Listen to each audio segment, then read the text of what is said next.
Welcome to our online service, and we are glad that you've joined us, and we'd love to connect with you. So take a moment to send a message or a prayer request because one of our pastors is waiting to connect with you. Now, let's join our service.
Hi everyone, Caron here to let you know what's happening here at New Life for you and your family.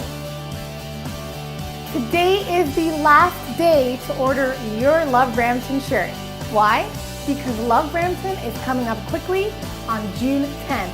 So if you haven't signed up, make sure to do it again because we want everyone to be involved. This year, we're inviting everyone in our area to a family fun fair right here at New Life. And it'll be an entire afternoon of fun activities for the whole family. And a great way for us to introduce ourselves to our neighbors. We'll have a giveaway, we'll have tasty treats, there'll be inflatables for the kids, photos with Disney characters, whoa, face painting, a prayer tent, and a lot more. But we need you to show the love. So make your way over to the info table and sign up to Love Brampton. Backed by popular demand, next Sunday, don't make plans for lunch.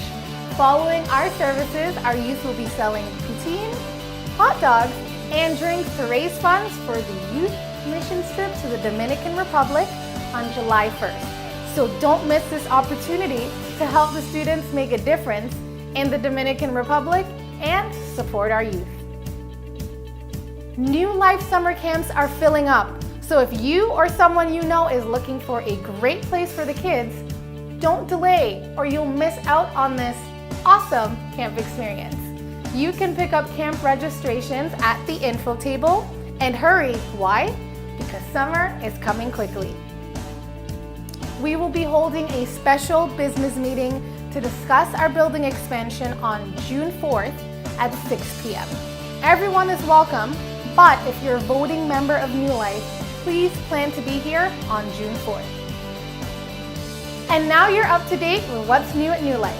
If you want more information about anything that's happening, please visit our info table after the service or connect with us through our website, newlifebrampton.ca, on social media, or with our New Life Brampton app. Until next time, everyone, stay safe and stay blessed. Listen, if you have your Bibles, would you turn with me to Romans chapter 8? And I want to begin reading the 28th verse. It's a very familiar passage of Scripture. And I want to continue this idea of identity theft, this whole idea of us being robbed of what God has said about us.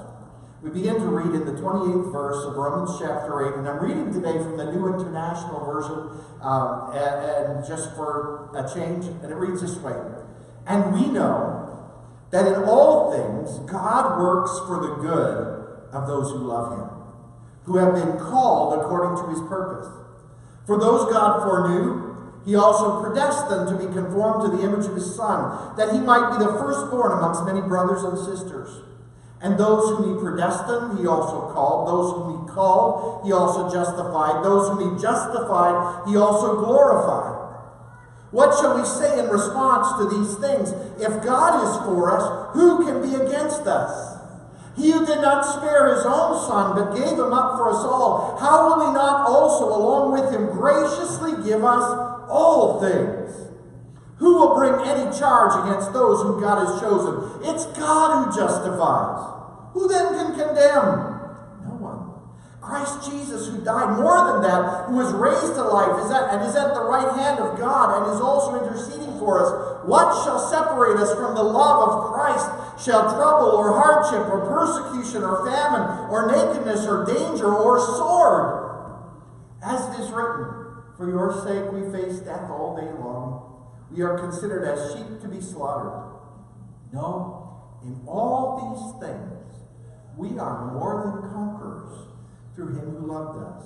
For I am convinced that neither death nor life, neither angels nor demons, neither the present nor the future, nor any powers, neither height or depth, nor anything else in all creation will be able to separate us from the love of God that is in Christ Jesus. Amen. Amen. You know, about a month ago we began this journey talking about spiritual identity theft. We've been talking about how the enemy likes to rob us of who God said we are, that we are created in the image of God, that we are sons and daughters, that all of those labels that God has said about us, he tries to diminish God's intention and tries to make us feel like in this world we are worthless, powerless, useless, broken beyond repair, and hopeless. And too often he succeeds. Too often the circumstances of life, the pressures of life cause us to lose our sense of what God has said, and it leads to devastating results in our lives. And so over the course of the past month, we've been taking our identity back. And I really hope that somewhere in a journal somewhere you are writing these things down. That you are putting them in a place that's prominent so that in moments of hardship you can go back to and say, God says this. I may feel that, but God says this about my life. And so over the course of a month, we've talked about how God says we are loved, even though sometimes we feel like we're forgotten. God says, Randy told us, that we are chosen by God for significant purposes. We're not here by accident. It's not just a freak of nature that you are where you are doing what you do. God has planned for you, called you to do what you do, chosen you for his purposes. Then we talked about that idea, and we sang the song this morning that we are friends of God, and we talked about that title and historically, Friends of the Emperor, and how that meant that we have access 24/7 to the presence of God, how that he listens to us because we've been granted that title. And then last Sunday, and I know I kind of hid that in the midst of it, we talked about specifically to moms that you are more precious than rubies. Glad you remembered. But in that process, we talked about how we are the masterpiece of God. The Picasso in the midst of the world. We are his pièce de résistance, his ultimate prize, the thing that he is most proud of in all of creation. And so we have this tremendous identity that God has put upon us. And I want to add one more piece, one more very important piece to this idea of identity. I want to begin to speak to you about, specifically, I want to speak to people who've been going down some hard roads lately. I want to speak to some folks who have been discouraged, those of you that have had questions in your life. Maybe you've been questioning what's going on in your life. Maybe you might be bold enough to say you've been questioning God's presence, God's purpose, God's care over your life. I want to begin to speak to you about how we should approach those kind of situations and how knowing who God made us to be impacts our response to the tragedies of life. Truth be told, we all have moments like that. We all face battles, we all face struggles, some deeper than others, but there are times when the difficulties of life really get us down. And I want to show you a quick video clip. It's from a true story. It's called Soul Surfer, the movie. And it's about this young girl who was an excellent surfer. She was on her way to becoming a pro, and one day, freak accident, she is attacked by a shark. She loses an arm. And she's a Christian, and she's wrestling with what now? What is God's purpose?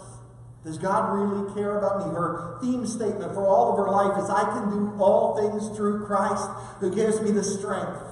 And I'll leave you into that. That's the lead in to the moment that we drop into as they begin to ask, what now?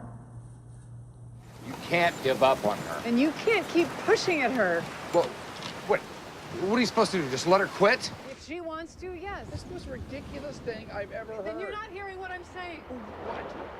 What is it that I'm not hearing? You can't always fix everything by sheer will. Sometimes there is no easy Bethany fix. Hamilton has to be considered the favorite as we head to the Hawaiian Island Regionals. She's a surfer. She's a competitor. She's more than that. Sherry, if she walks away from this, if she quits, she may never get back in the water again, and she will never be the same. She will never be the same. And if she thinks the only life out there for her is surfing and she can't make that happen, then she's gonna be lost. Really, really lost.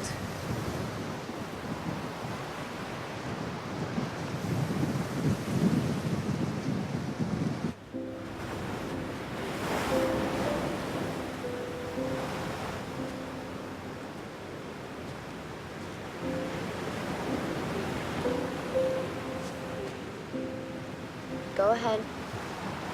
Tell me how everything's gonna be okay. Yeah, that's me. Mr. Jump right in and fix it. I could just keep my mouth shut. For once. Done, aren't I? I can't even paddle out to the lineup past the big waves. don't understand. What happened to I can do all things? Why? Why did this happen? Why did I have to lose everything? You didn't lose everything, Bethany. Not even close. That shark didn't kill you. You're still here. You're still alive. You have a family that loves you.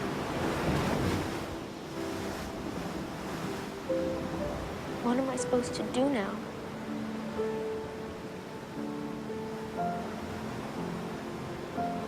I don't know. And how am I supposed to know? When the time is right, you'll know. Till then, you pray. And you listen. Listen for what?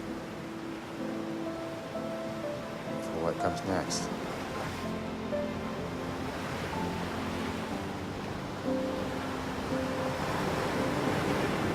We all face crises and difficulties and pressures on all sides that at times make us wonder if we are going to make it through, that challenges our sense of ourselves and what God has said about us, that makes us wonder if we'll ever be the people that God has said that we would be. And for many people, those pressures, those struggles are enough to choke the joy and the hope out of their lives.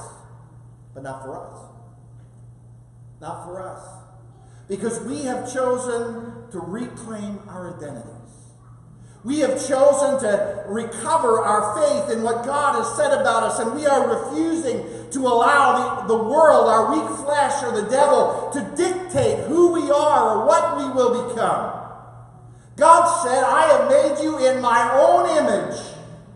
He said about us that we are loved by Him, chosen by Him, cared for by Him, that we are the friends of God, the masterpiece of His creation. And not only all of that, He says, I have made you more than a conqueror in all the situations and the circumstances of life. And please don't miss those words, more than. Because they are key to understanding our destiny and what God has declared us to be. And friend, this morning, it's time that we realize that. And not only realize that, it's time that we began to live it out, walk it out, so that we can live and risk and serve God with all the strength and the passion that we have. Because He has said, we will be more than conquerors in this life. So Jesus, as we just turn our thoughts to your word in the next few moments, Jesus, just open it up.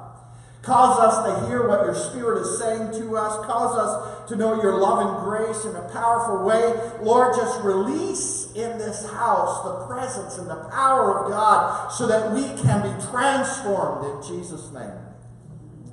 Amen. You know, life is hard. Is that a surprise? Life is hard. There are all kinds of circumstances in life that are difficult. I don't know about you, and maybe this is an age thing. Some of you can accord to that, because I'm still very young, and some of you are further on, like Cliff. But I've noticed that over the last, it's every year I say, boy, this year seems harder than life. Have you felt that? Boy, it seems like there's more trouble in the world than there was just the year before. And I'm finding lately that we have just a longer and longer prayer list when we begin to sit down and think about all the situations and the circumstances. It becomes, and I don't want to say this the wrong way, but it can almost become a weight. A load of discouragement. It can make you start to wonder if God has forgotten about Brampton. Whether He somehow bypassed us in some way. And the words of Romans chapter 8 are powerful to me because of that. They were written to people just like us, the church in Rome, the people of God there. And what I'd like to do this morning is have you all drop back into the first century with me. And I'd like us to go visit the church in Rome and have you imagine yourself there this morning and then think about these words that Paul writes to them to express this sense that we are more than conquerors in Christ. Understand their circumstances. In order to do that, you kind of have to know a few things. The first century church in Rome was a church that was hated by the government. In fact, the church everywhere was hated by the government. They just happened to be in the center of it. And so history tells us that there were 7 terrible waves of Roman persecution that swept across the entire empire, always starting in Rome and flowing out from there. Terrible, horrible, no good, very bad things happening one after another to the people of God, simply because they had chosen to be the people of God. In AD 64, Rome burned to the ground. You know most of that story. Nero fiddled while the city burned. Some of you are familiar with that from your history stories. And 10 of the 14 districts of the city of Rome burnt literally to the ground. Hundreds of people lost their lives. And the people, because of the rumor mill, realized that it had been Nero that had set fire to the place, that he'd given the order to burn the city down. And in order to deflect the heat off himself, he looked for someone to blame for the burning of the city. And he thought of this very misunderstood new religious group that had sprung up inside the city and was starting to spread, this group of people called Christians, followers of Jesus. And he began to say that they were the people that lit the first torches that caused the city to burn to the ground. And because he said that, the people bought into it and they began to hate the Christians in the city. They were persecuted. They were violently treated. Nero himself arrested the leaders and some of the more prominent members of the church and fed them to the lions publicly as a way of punishing them for being such terrible people in their city and as a way of discouraging people from following Christ. So life was hard. And Paul acknowledges that in verses 35 and 36. He says, you have faced hardships. Some translations say trouble, persecution, famine, nakedness, because they lost their jobs, they lost their possessions, danger that from the random and hidden violence and the threat of sword and death, because Rome was always inventing new ways to kill Christians. And then he writes these words just to encourage our hearts as to what we should expect. He says, as it is written, for your sake we face death all day long. We're considered sheep to be slaughtered. Doesn't that just build you up? And that's where they were. And my point this morning is not to say that their suffering was worse than ours. That's not my point. My point is to say this, that life is difficult. And serving Jesus is not easy. It's not ever expected to be easy because we're counterculture in the world. And even though we don't face those same kinds of persecutions as they did, our struggles are just as real as theirs are. We face pressures and struggles and disappointments and griefs, and it can be overwhelming at times. Can I get an amen? It can be overwhelming at times, the troubles that seem to pile in on top of us. And yet Paul writes this incredible thing to us in Rome and to us in Brampton. And he says this, that in spite of everything that's going on, in spite of the fears of what might yet happen and the pain of what is going on in our lives, we are more than conquerors. We are more than conquerors. In spite of the circumstances right now in your life. And I love the New Living Translation where it says that in spite of all that's going on, he says, overwhelming victory is ours. Overwhelming victory. And my only reaction as I again read through and studied this through this past week was to step back and just think about that church and just say, wow. I mean, really, wow. What could it possibly mean in the first century or in our century, in our time, to live our lives as though we were more than conquerors? I mean, I understand being a winner, but what does it mean to be more than a winner? What can that possibly speak to? Honestly, it's a hard concept to imagine living our lives as though we were constant winners in the midst of the circumstances of life. Most of the time, as I've already said, it's hard not to be overwhelmed by stress and trouble, financial pressures, hardships, difficulties. That's the norm. That's what overwhelms me every day. And yet Paul says that shouldn't overwhelm you. What should overwhelm you is the victory that God is bringing into your life. The victory that God has spoken over your life. He says overwhelming victory is ours. Now, you are a winner according to God. Go ahead and tell your neighbor. You're dying to do that. Go ahead and tell your neighbor, I'm a winner. God said so. In fact, he said you're more than a winner. He said you are an overwhelming winner. You are a consistent overcomer. You are the overwhelming favorite in every one of the battles of life. That's who you are. You'll love this, Arnold. You can say this to your wife. We are the New England Patriots of the spiritual realm. I've been waiting all year to say that. We are those consistent world champions. We aren't just those who snuck in with a buzzer beater 1 minute to go in overtime. We are not those. God says we are more than conquerors. More than conquerors. Doesn't that feel amazing?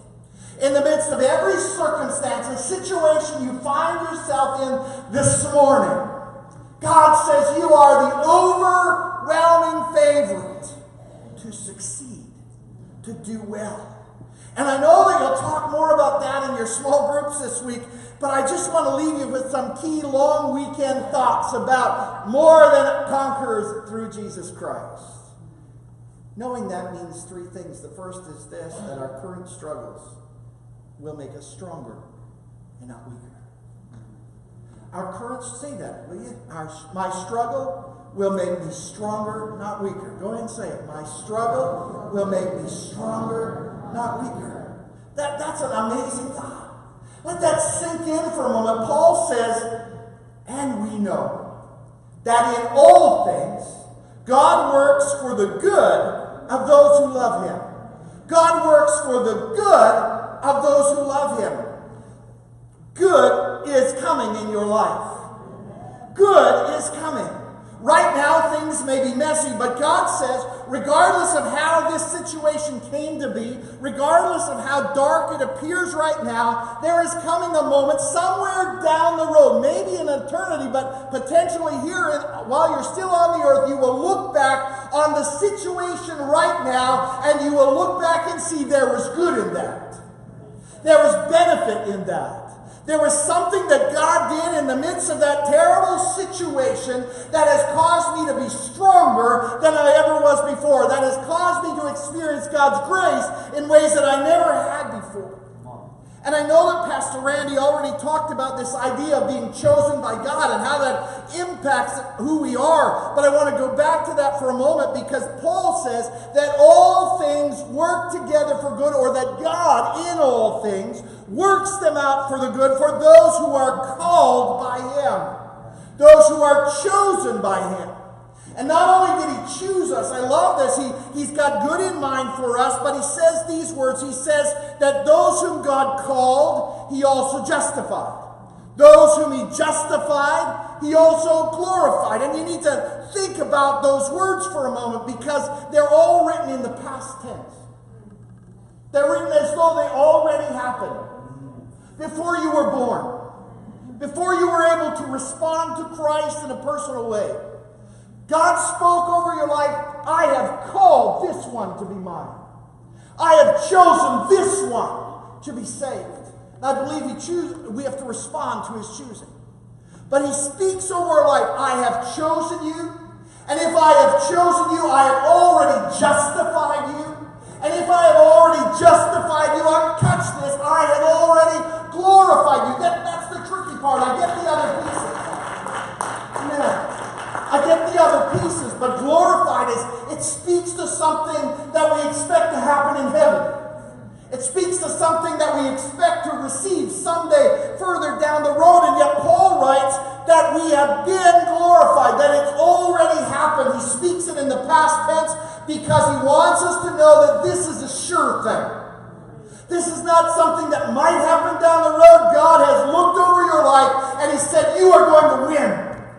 I have created you to be more than a conqueror through Jesus Christ. And so there is good coming down the road. There's a day coming down the road, God says, where you will look back and you will know that God had spoken over your life from the beginning, that you would succeed, that you will have ultimate, overwhelming victory in your life. The final pages of your life, the Bible said, were written before one of them came to be. And the last page says this: she overcame them by the blood of the Lamb and the word of their testimony.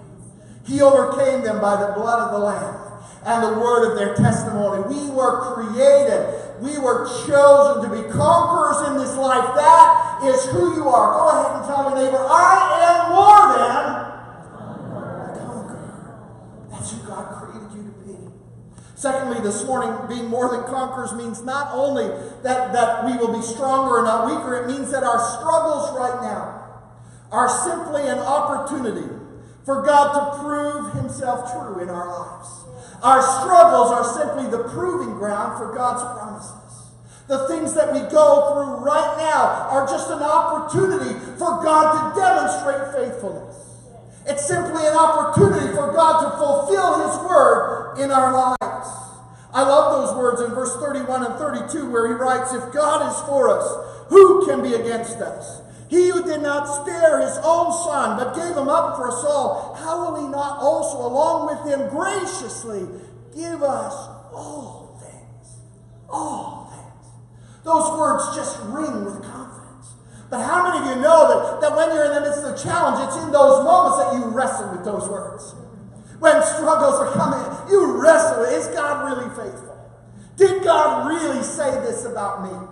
Maybe he said it about Randy, but not about me. There's that battle that goes on. It's struggling with where he is and why he's allowing your child or your marriage or your job or your health to be in the situation that they are right now. It's in the crisis that we wrestle with whether God has said what he has said, whether he will do what he said he will do, whether he will be faithful to his word or not. We have those moments. But there are three simple truths, and I've said these before, so you know them probably from memory, but there are three simple truths that I've come to know are true in my life, and I believe are true in yours as well. And these are them. The first is that God always tells the truth. His word is always true. The second is that Satan always lies. And that voice that says, God won't fulfill his promise.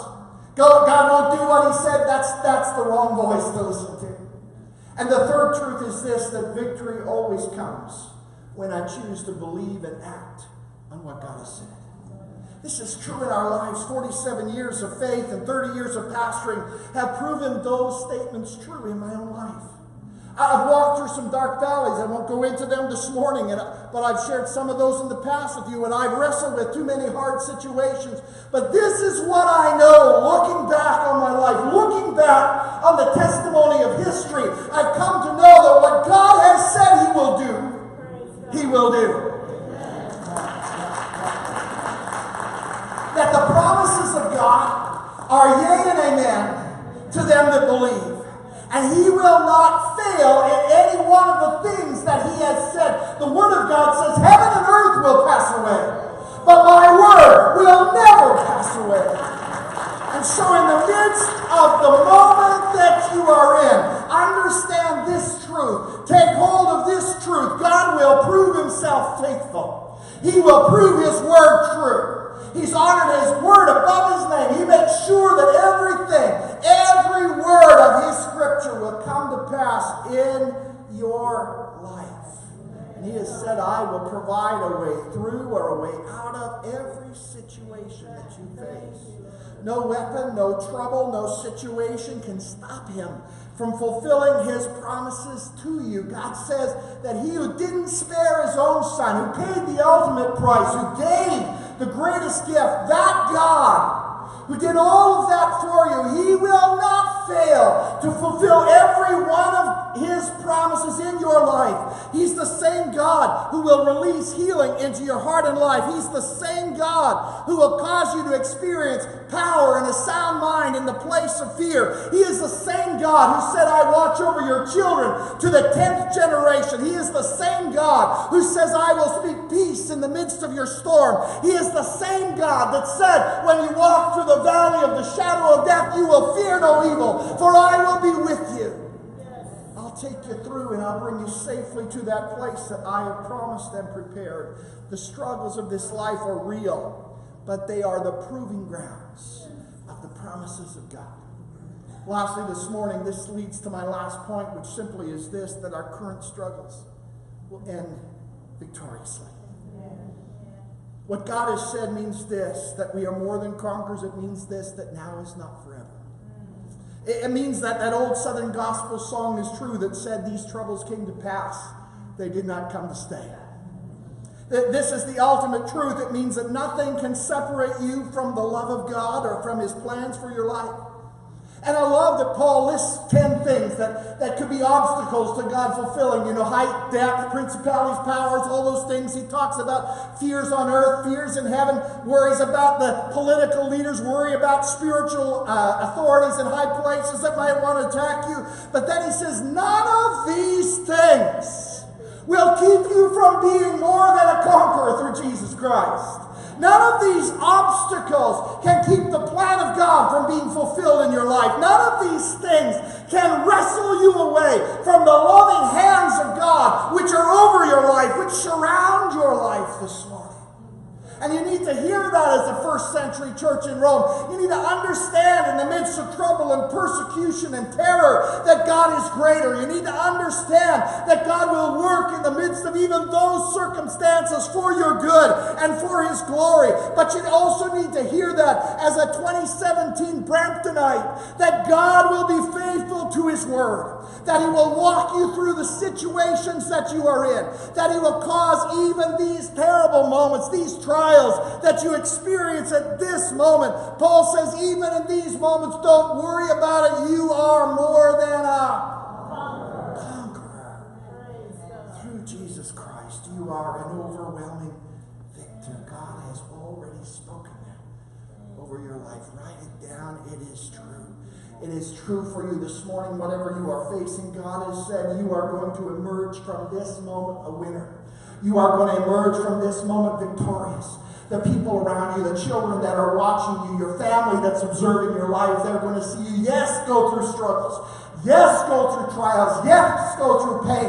But they're also going to see you emerge from the other side with good in your hands. They're going to see you come out the other side saying the promises of God prove true in my life. They're going to see you walk through the other side victorious and seeing the plan and the purpose of God fulfilled in your life.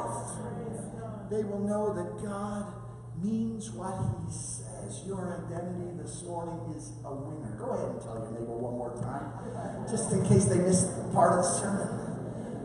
You're a winner in Jesus' name, in all the circumstances of life. Jesus, this morning, as we allow your word to speak to us, Lord, I pray that you would do that. I pray, Jesus, that you would cause your grace to be imparted to our hearts. I pray, Jesus, that you would cause us to know that we know that what you've said is true and that you will fulfill your word in our lives. Lord, I pray that you will release confidence and faith because it comes by hearing what you have said. Lord, I pray you'd strengthen us. And Lord, I ask this morning for people who are in the midst of a hard place, who are in the midst of a broken place, who are walking through just grief and difficulty. Lord, I pray this morning that the word of God will come upon them in a powerful way. And the Spirit of God, Lord, will come and take your word and strengthen them to know your will. Lord, to experience your power, to experience your grace. In Jesus' name. Thank you so much for joining us today, and we hope that you are blessed. At New Life, we want to help you take your next steps in your relationship with God. So if we can help, just leave us a comment because we would love to hear from you. If you want more information about anything that's happening at New Life, just visit our website at newlifebrampton.ca.